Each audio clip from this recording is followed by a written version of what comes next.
5 राज्यों में विधानसभा चुनावों की तारीखों का ऐलान कर दिया गया है।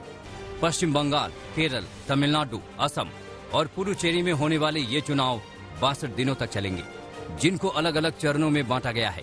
5 राज्यों में वोटों की गिनती 2 मई को होगी। पश्चिम बंगाल में चुनाव सबसे ज्यादा 8 चरणों में होंगे।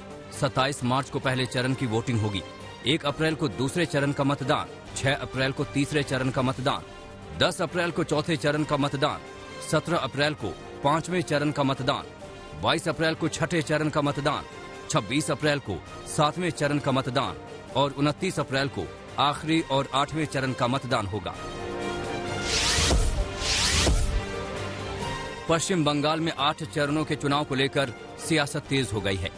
ममता ने इसे मोदी सरकार की साजिश बताया। ममता ने कहा कि केंद्र के इशारे पर 8 चरणों में चुनाव किए गए हैं, जबकि बाकी बड़े राज्यों में मतदान 1 चरण में हो रही हैं। ममता ने अमित शाह पर अधिकारों का दुरुपयोग करने का आरोप लगाया।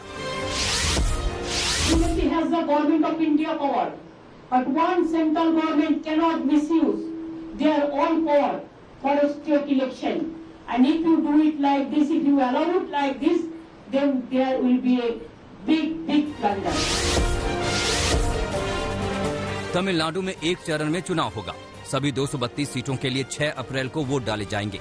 तमिलनाडु में 2016 विधानसभा चुनाव में 66,007 चुनाव केंद्र थे। 2021 में चुनाव केंद्रों की संख्या 88,936 होगी। केरल और पुडुचेरी में भी 1 चरण में 6 अप्रैल को विधानसभा चुनाव होने हैं। केरल विधानसभा की कुल 140 सीटों पर चुनाव होना है, जबकि पुडुचेरी विधानसभा में 30 सीटों पर चुनाव होना है। असम में 3 चरणों में विधानसभा चुनाव कराए जाएंगे। पहले चरण में 27 मार्च को वोट डाले जाएंगे, जबकि राज्य में दूसरे चरण में मतदान 1 अप्रैल को और तीसरे चरण का मतदान 6 अप्रैल को कराया जाएगा। असम की 126 सीटों पर चुनाव होना है। सुरक्षा को देखते हुए ये फैसला लिया गया है।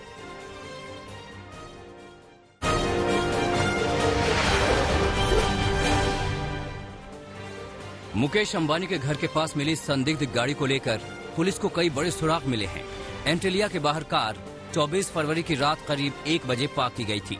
इससे पहले ये कार 12:30 बजे रात को हाजी अली जंक्शन पहुंची थी और यहां करीब 10 मिनट तक खड़ी रही। वहीं पुलिस अब उस इनोवा की भी तलाश कर रही है, जिसमें साजिशकर्ता फरार हुए। देश की जीडीपी विकास दर अक्टूबर-दिसंबर 2020 तिमाही में 0.4% रही। एनएसओ ने जीडीपी को लेकर आंकड़े जारी किए। इस कारोबारी साल 2020-21 में देश की जीडीपी में 8% की गिरावट रह सकती है।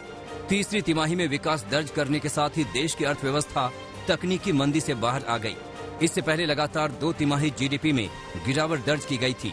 कोरोना महामारी से लगे झटकों के कारण पहली तिमाही यानी अप्रैल-जून तिमाही में जीडीपी में 23.9% गिरावट दर्ज की गई थी।